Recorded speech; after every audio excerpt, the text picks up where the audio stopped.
हम दुआটা করলে আল্লাহুম্মা ये चर्चा करें बोलो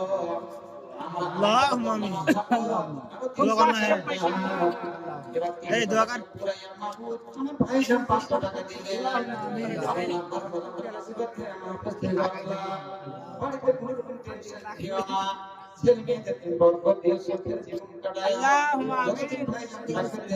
আমিন বড় বেশি করে বিকায় মা বলতো যে বড় বিক্রি করতে যেটা টেস্ট করে দিলে চার বড় বিক্রি হয় মাতা পিতার সেবা করতে